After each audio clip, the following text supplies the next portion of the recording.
నమస్తే,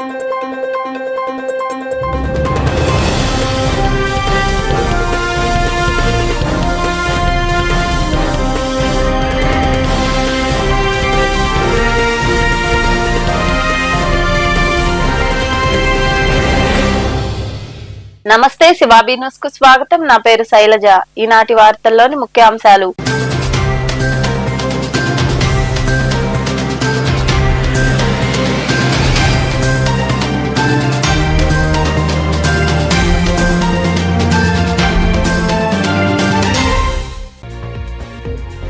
ఎన్ని అక్రమ కేసులు పెట్టినా ఎదుర్కొంటాం. బాలిక మృతి పట్ల చేసిన వ్యాఖ్యలపై నెల్లూరు గ్రామీణ పోలీసులు విచారించిన అనంతరం మాట్లాడిన మాజీ మంత్రి కాకాని గోవర్ధన్ రెడ్డి.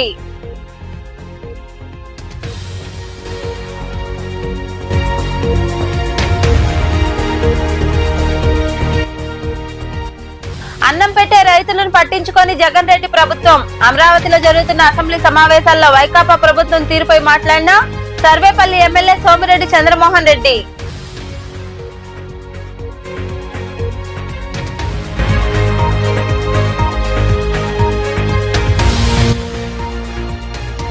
అగ్ని ప్రమాదంలో గిరిజనుడికి నష్టం. మనుబోలు మండలం సంగమేశ్వర గిరిజన కాలనీలో యాకసిరి రత్నయ్య ఇల్లు అగ్నికి ఆహుతి కావడంతో కాలిపోయిన వస్తువులు, నగదు.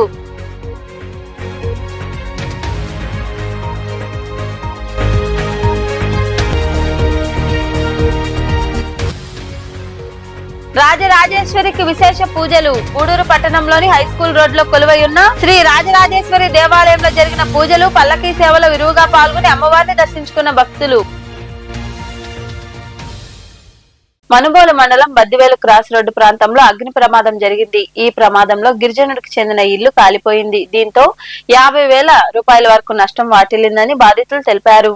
మనుబోలు మండలం బద్దివేలు క్రాస్ రోడ్ లోని సంగమేశ్వర గిరిజన కాలనీలో శనివారం వేకువజామున అగ్ని ప్రమాదం చోటు చేసుకుంది. యాకసిరి రత్నయ్య అనే గిరిజనుడి ఇల్లు విద్యుత్ షార్ట్ సర్క్యూట్ కారణంగా కాలిపోయింది.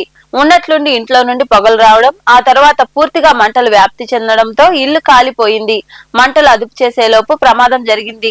దీంతో ఇంట్లోని కట్టుబట్టలు, నిత్యావసర సరుకులు, 30,000 రూపాయల నగదు పూర్తిగా కాలిపోయినట్లు బాధితుడు తెలిపారు. మొత్తం మీద 50,000 రూపాయలకు పైగా నష్టం వాటిల్లిందని వారు పేర్కొన్నారు.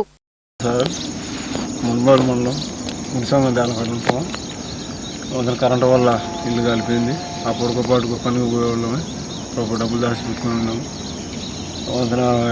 కరెంటు ఇది కాలిపోయింది.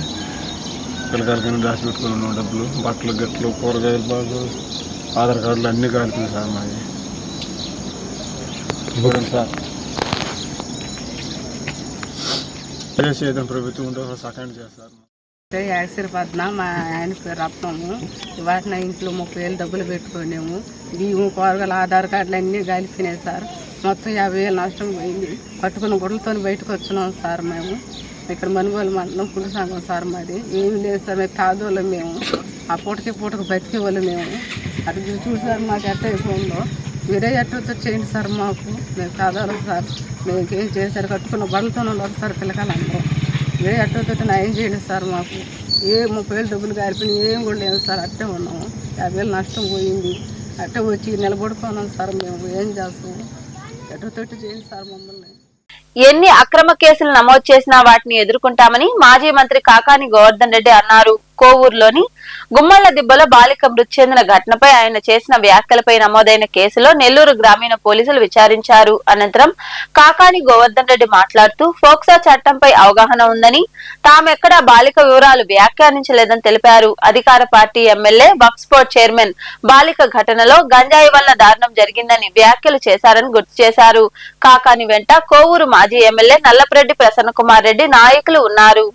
గుమ్మళ్ళ దెబ్బ కాలనీలో మైనర్ బాలిక మీద అఘాయిత్యం జరిగింది. దానికి సంబంధించి తర్వాత ఆ బాలిక మృతి చెందడం, ఆ రోజు ప్రసన్న అన్న అందుబాటులో లేకపోవడం, సమీప బంధువుకు సంబంధించినటువంటి ఆయన చనిపోవడంతో ఆ కార్యక్రమంలో పాల్గొనవలసి ఉన్నందున ఆయన కోరిక మీదటగా నేను అక్కడ ఉన్నటువంటి స్థానికంగా ఉన్నటువంటి వైఎస్ఆర్ కాంగ్రెస్ పార్టీ నాయకులు కలిసి ఆ కుటుంబాన్ని పరామర్శించడానికి అక్కడికి వెళ్లడం జరిగింది. మేము వెళుతున్నటువంటి నేపథ్యంలో కొంతమంది తెలుగుదేశం పార్టీకి సంబంధించినటువంటి వాళ్ళు మమ్మల్ని అడ్డుకోవాలనేటువంటి ప్రయత్నం చేయడం, వేటిని మేము లెక్క చేయకుండా నేరుగా బాధిత కుటుంబాన్ని పరామర్శించి రావడం జరిగింది. ఎక్కడా కూడా పోక్సో చట్టం గురించి అవగాహన ఉన్నటువంటి వాళ్ళం. ఎక్కడా కూడా నేను కానీ ఆ తర్వాత వెళ్ళి పరామర్శించినటువంటి ప్రసన్న అన్న కానీ ఎప్పుడు కూడా ఆ బాలిక పేరు కానీ తల్లిదండ్రులు కానీ కొన్ని ఛానళ్ళు రాశాయి, బాలిక పేరు ఉటంకించారు, బాలిక తల్లిదండ్రుల గురించి మాట్లాడారు, దాని ద్వారా ఆ కుటుంబం తెలిసిందని చెప్పి నేను ఆ ఛానల్కి ఛాలెంజ్ విసురుతున్నా. ఎక్కడన్నా నా నోటికుండా ఆ బాలిక పేరు కానీ లేదా ఆ బాలిక తల్లిదండ్రుల పేరు కానీ లేదా వాళ్ళని గుర్తించేటువంటి అంశం కానీ మాట్లాడామా? కొన్ని ఛానళ్ళు ఏ విధంగా తయారయ్యారంటే పచ్చ కళ్ళజోళ్ళు పెట్టుకొని అంత పచ్చంగా కనపడుతుంది కాబట్టి పచ్చంగా చూపించేటువంటి ప్రయత్నం చేయడం తప్ప ఎక్కడన్నా ఎప్పుడు మాట్లాడనటువంటి విషయాలు. కాబట్టి దాని మీద వెళ్ళాం. వాళ్ళ ఇంటి ముందు మాట్లాడలేదు, ఎక్కడా మాట్లాడలేదు, నేరుగా బయట వచ్చేసాం. అసలు ప్రెస్ మీటే పెట్టలేదు. నేను పోలీసులు కూడా అదే విషయం చెప్పాను, ప్రెస్ మీటే పెట్టలేదు. మీడియా అడిగినటువంటి ప్రశ్నలకు సమాధానం చెప్పాం. ప్రెస్ మీట్కి మీడియా అడిగేదాని వివరణకు కూడా తేడా తెలియకుండా ఈరోజు కొంతమంది మాట్లాడుతున్నారు. మేము ఎక్కడ ప్రెస్ మీట్ పెట్టలేదు. ప్రెస్ మీట్ అంటే నేను పిలిచి మాట్లాడడం. పరామర్శించి వెళ్ళేటప్పుడు అక్కడ ఉన్నటువంటి మీడియా అడిగినటువంటి కొన్ని ప్రశ్నలకి మేము సమాధానం చెప్పడం జరిగింది. అయితే ఈరోజు మాకన్నా ముందు ఆ బాలికకి సంబంధించి చనిపోయిన వెంటనే ఎవరైతే అధికార పార్టీకి సంబంధించినటువంటి శాసనసభ్యురాలు ఉందో, అధికార పార్టీకి సంబంధించినటువంటి వక్ఫ్ బోర్డు చైర్మన్ ఉన్నారో, వీళ్ళు ముందుగానే స్టేట్మెంట్ ఇచ్చారు. గంజాయి మత్తులో ఇటువంటి అఘాయిత్యాలు జరుగుతున్నాయి కాబట్టి గంజాయి మత్తులో జరిగేటువంటి ఇటువంటి అఘాయిత్యాలకి త్వరలోనే మేము అన్ని రకాలైనటువంటి చర్యలు తీసుకుంటామని చెప్పడం జరిగింది. మేము దానిని ఆ రోజు ప్రశ్నించాం, ఈ రోజు ప్రశ్నిస్తున్నాం. ఎప్పుడు తీసుకుంటారు? చంద్రబాబు నాయుడు గారు ఏం చెప్పాడు? 3 నెలల లోపల ఈ రాష్ట్రాన్ని గంజాయి రహిత ఆంధ్ర రాష్ట్రంగా మార్చేస్తామని చెప్పాడు. ఇప్పటికి ఎన్ని రోజులైంది?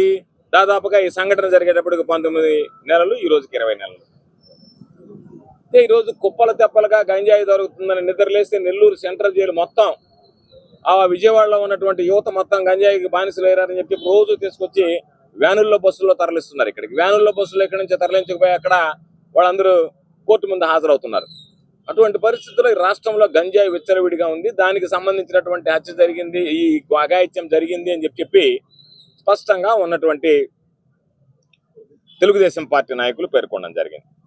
వాళ్ళని విడిచిపెట్టి వాళ్ళతో సంబంధం లేకుండా నాకొక్కడికే నోటీసులు ఇచ్చారు. అంటే ఈ ప్రభుత్వం నిందితుల పట్ల ఎవరైతే ఉన్నారో ఉదాసీనంగా వ్యవహరించి వాళ్ళ కొమ్ము కాస్తూ బాధితుల పట్ల ఈరోజు ఇబ్బంది పెట్టేటువంటి పరిస్థితి. ఎందుకంటే ఇటువంటి దుర్ఘటనలు, ఇటువంటి సంఘటనలు ఎన్నడూ చూడలేదు మనం. ఏ రోజైనా నెల్లూరు జిల్లాలో ఇళ్ల మీద దాడులు ఎప్పుడన్నా చూసామా? అటువంటి సంఘటనలు ఈరోజు మనం చూస్తున్నాం. కాబట్టి మేము ఆ రోజు చెప్పాం, దాని మీద నాకు నోటీసులు ఇచ్చి రమ్మన్నారు. ఒకరోజు వస్తామంటే మళ్ళా వద్దన్నారు. మరలా రెండోసారి వైకాపా చంపేసిన శాఖలకు కూటమి ప్రభుత్వం జీవం పోస్తుందని, పూర్వ వైభవం దిశగా వ్యవసాయ, నీటిపారుదల శాఖలు ఉన్నాయని సర్వేపల్లి ఎమ్మెల్యే సోమిరెడ్డి చంద్రమోహన్ రెడ్డి అన్నారు. అమరావతిలో జరుగుతున్న అసెంబ్లీ సమావేశాల్లో ఆయన మాట్లాడారు. అన్నం పెట్టే రైతులంటే లెక్కలేని విధంగా జగన్ రెడ్డి ప్రభుత్వం వ్యవహరించిందని ఆరోపించారు. రైతులకు ఏ కష్టం వచ్చినా ప్రత్యేక శ్రద్ధతో స్పందించే నాయకుడు మన సీఎం చంద్రబాబేనని సోమిరెడ్డి ప్రసంగించారు.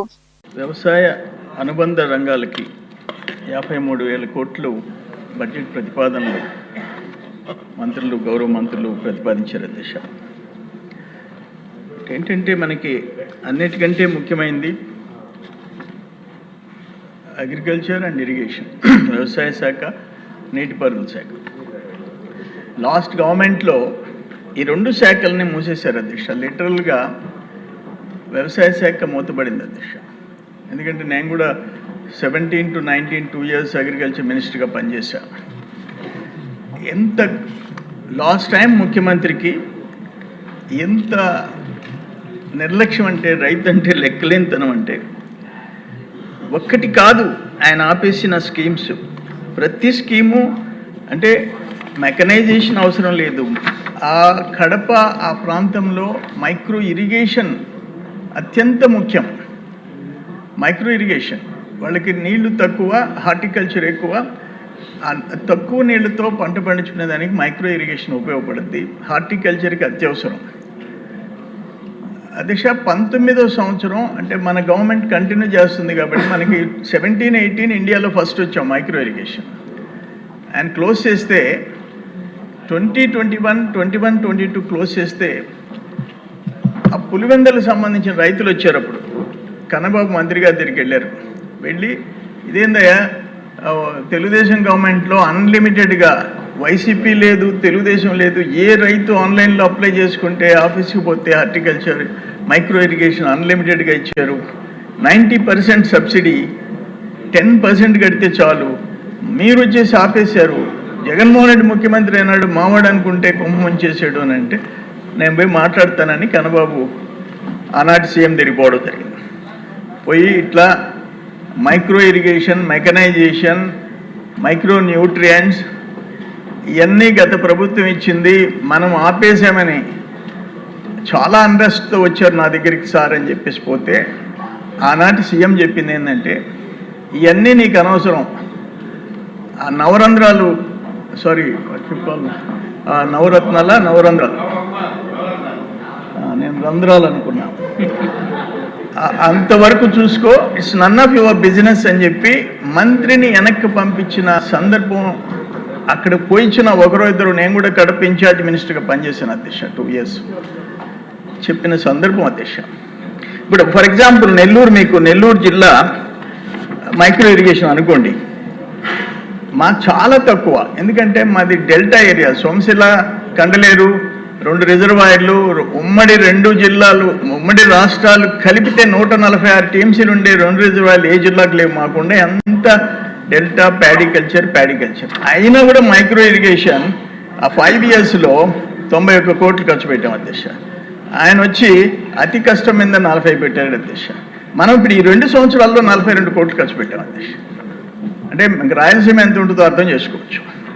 ఆ విధంగా నిర్లక్ష్యం. లాస్ట్లో ఈయన ఆనాడు ముఖ్యమంత్రి కడప జిల్లాకు పోతే రైతులందరూ వచ్చి తిరగబడితే మళ్ళీ లాస్ట్లో 2 years మైక్రో ఇరిగేషన్ స్టార్ట్ చేసిన పరిస్థితి అని అంటాను.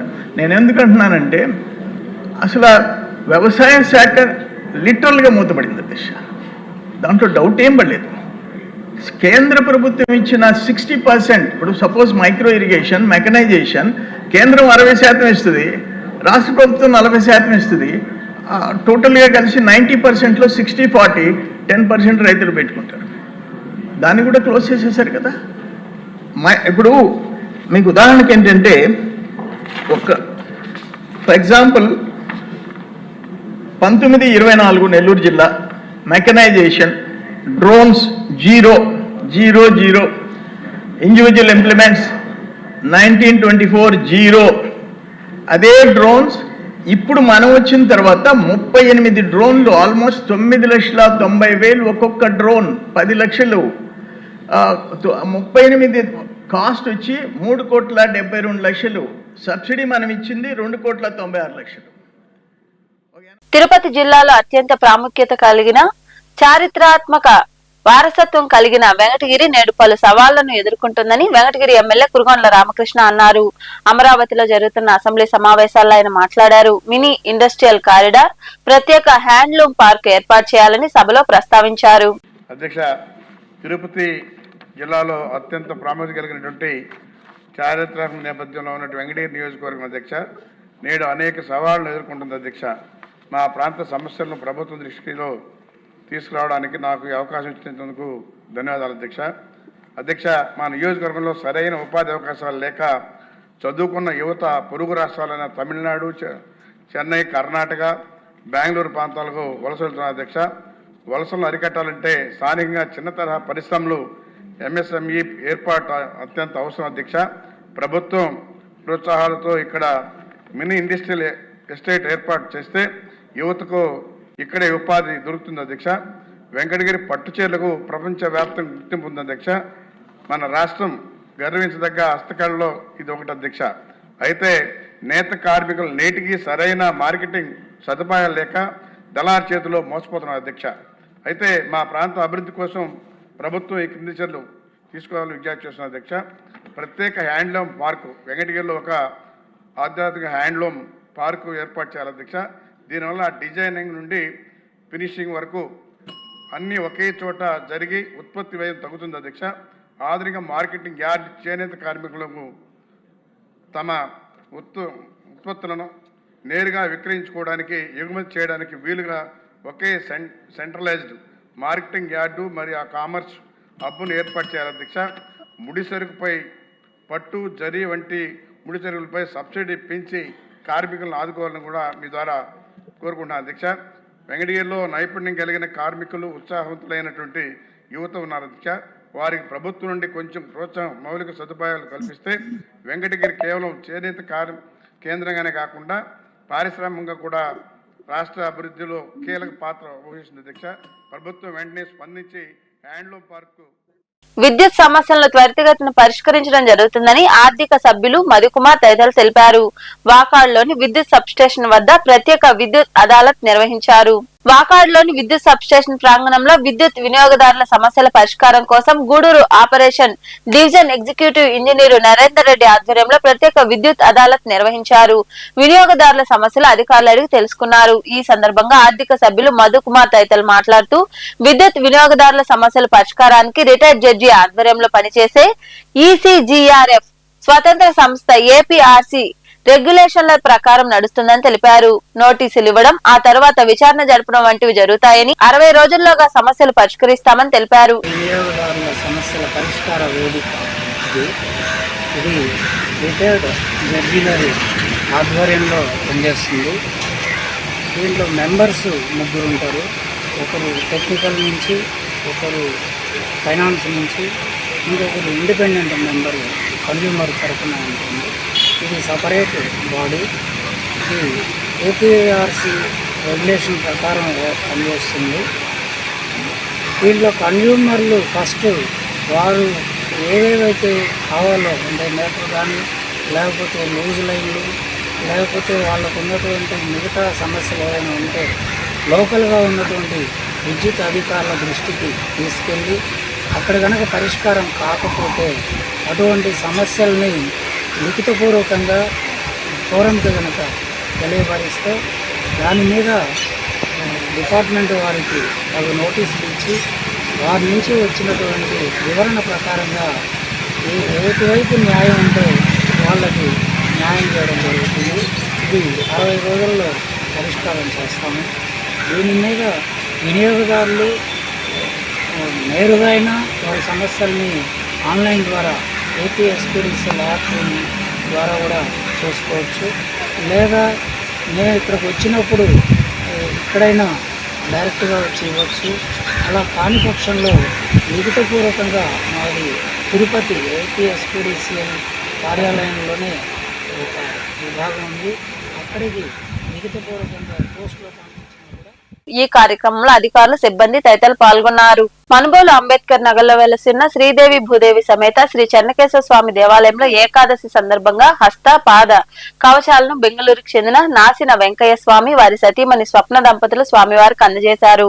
ఈ సందర్భంగా ఆలయంలో విశేష పూజలు జరిగాయి. భక్తులు పాల్గొని స్వామి, అమ్మవార్లను దర్శించుకుని తీర్థ ప్రసాదాలు స్వీకరించారు. ఈ కార్యక్రమాల్లో కోసూరు మస్తానయ్య గౌడ్, అంజమ్మ దంపతులు పాల్గొన్నారు.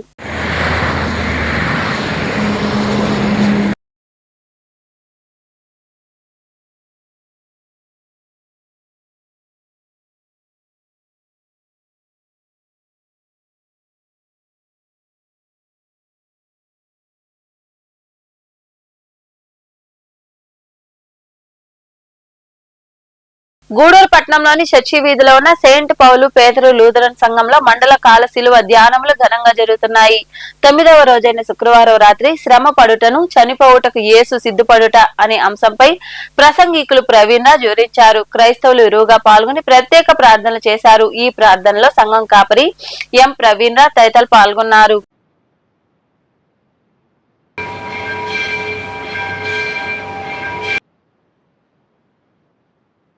యెహోవా తన పరిశుద్ధ ఆలయం నందున్నాడు. కీర్తన సంఖ్య 142వ కీర్తన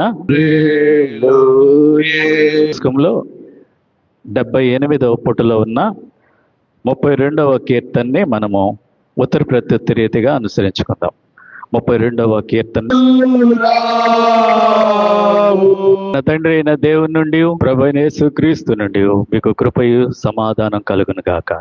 నేటి శ్రమల కొరకు ధ్యానం నిమిత్తము సిద్ధపరచుకున్న వాక్య భాగం దావీదు కీర్తన 40వ అధ్యాయము 7-8 వచనాలు చదువుకున్నాం. 40వ కీర్తన 7-8 వచనం. అప్పుడు పుస్తకపు చుట్టులో నన్ను గూర్చి వ్రాయబడిన ప్రకారము నేను వచ్చి ఉన్నాను.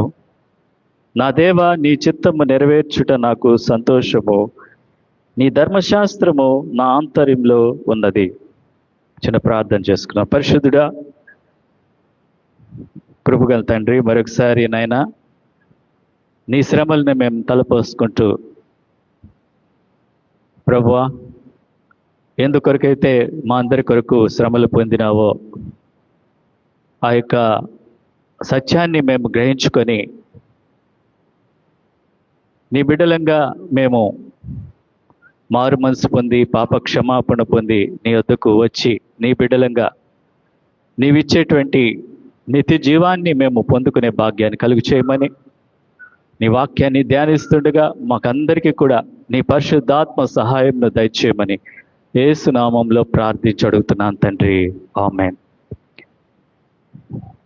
ఈరోజు మనం చదువుకున్నటువంటి మొదటి శ్రమ మరణ చరిత్రలో శ్రమ పడుటకును చనిపోవుటకును యేసే సిద్ధపడుట.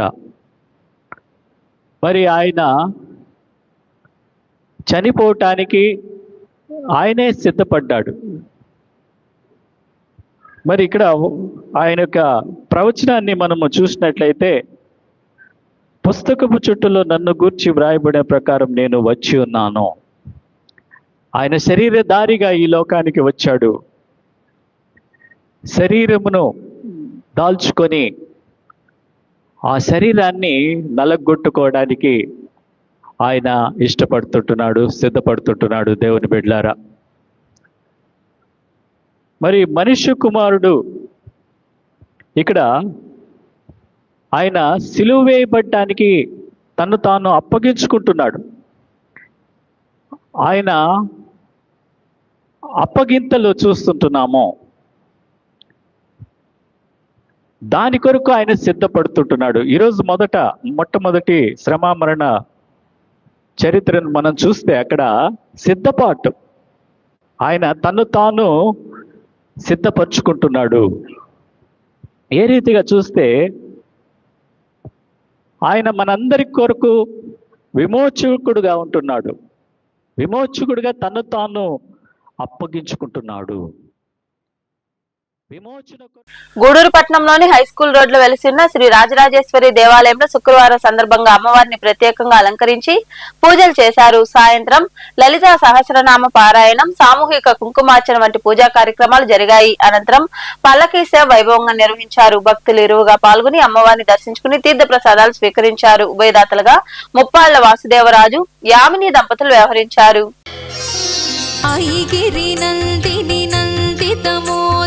విశ్వ వినోదిని నందినుతే గిరివర వింధ్య శిరోధి నివాసిని విష్ణు విలాసిని జిష్ణునుతే భగవతి హేషితి కంఠ కుటుంబిని భూరి కృతే జయ జయ హే మహిషాసురమర్దిని రమ్యకపర్దిని శైలసుతే.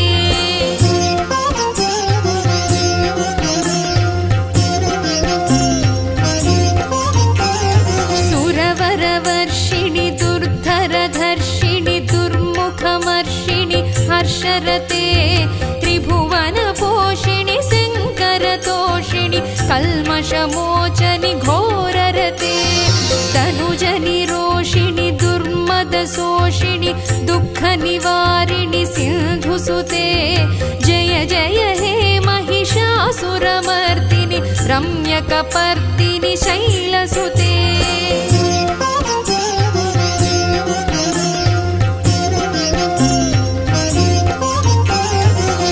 जगदम्ब कदम्ब वन प्रियवास विलासिनि वासरते शिखरि शिरोमणि तुंग हिमालय शृंग निजालय मध्यगते मधु मधुरे मधुकैटभ गञ्जनि कैटभ भञ्जनि रासरते. కోట పట్టణంలో కొలువైయున్న శ్రీ కోటమ్మ తల్లి ఆలయంలో అమ్మవారిని విశేషంగా అలంకరించి ప్రత్యేక పూజలు చేశారు. భక్తులు ఇరువుగా పాల్గొని అమ్మవారిని దర్శించుకుని తీర్థ ప్రసాదాలు స్వీకరించారు. ఆలయ ధర్మకర్త నల్లపరెడ్డి జగన్మోహన్ రెడ్డి, లక్ష్మీ కవితమ్మ దంపతుల ఆధ్వర్యంలో అన్నదాన కార్యక్రమం నిర్వహించారు. ఉభయదాతలుగా చెన్నై ప్రాంతానికి చెందిన నరేంద్ర బాబు రెడ్డి, కాంచనమ్మ, కార్తికేయన్, మౌనిక, అజయ్, ప్రశాంత్ వ్యవహరించారు.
కోటపట్టణంలో కలిసినటువంటి చల్లని తల్లి, అమృత వల్లైనటువంటి అందరినీ ఆదరిస్తున్నటువంటి మహాతల్లి మన కోటమ్మ తల్లి.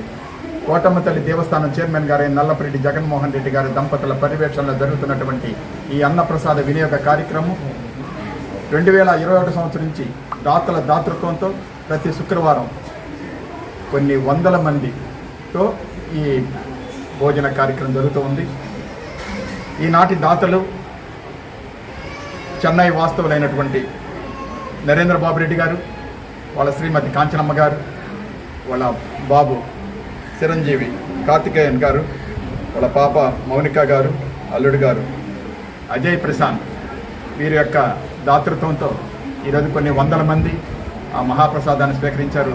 కావున వారి కుటుంబ సభ్యులందరూ కూడా ఆయన ఆరోగ్యాలతో, అష్టైశ్వర్యాలతో, భోగభాగ్యాలతో ఆనందంగా ఉండాలని మనస్ఫూర్తి కోటమ్మ తల్లిని ప్రార్థన చేస్తూ, మనం ఎంత సంపాదించినా ఏమి చేసినా తృప్తి ఉండదన్నమాట. భోజనం కాడినంత తృప్తి ఈ ప్రపంచంలో ఎక్కడ పుణ్యం కూడా దొరకదు. అందువల్ల వార్తలు ముగించే ముందు ముఖ్యాంశాలు మరోసారి.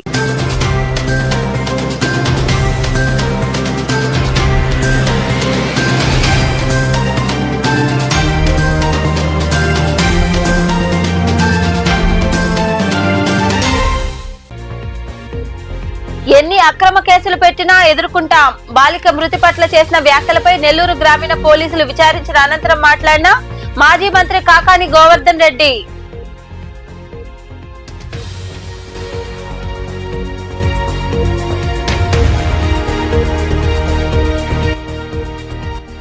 అన్నం పెట్టే రైతులను పట్టించుకొని జగన్ రెడ్డి ప్రభుత్వం. అమరావతిలో జరుగుతున్న అసెంబ్లీ సమావేశాల్లో వైకాపా ప్రభుత్వం తీరుపై మాట్లాడిన సర్వేపల్లి ఎమ్మెల్యే సోమిరెడ్డి చంద్రమోహన్ రెడ్డి.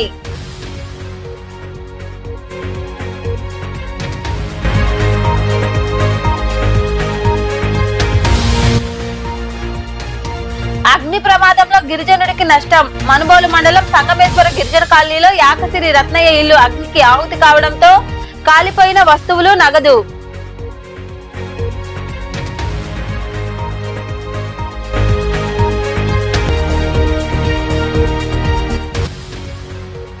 రాజరాజేశ్వరికి విశేష పూజలు. గూడూరు పట్టణంలోని హైస్కూల్ రోడ్లో కొలువై ఉన్న శ్రీ రాజరాజేశ్వరి దేవాలయంలో జరిగిన పూజలు, పల్లకీ సేవలో విరివిగా పాల్గొని అమ్మవారిని దర్శించుకున్న భక్తులు. ఈ వార్తలు ఇంతటితో సమాప్తం. తిరిగి ప్రసారమయ్యే శివాబీ న్యూస్ లో మళ్ళీ కలుసుకుందాం. అంతవరకు సెలవు. నమస్తే.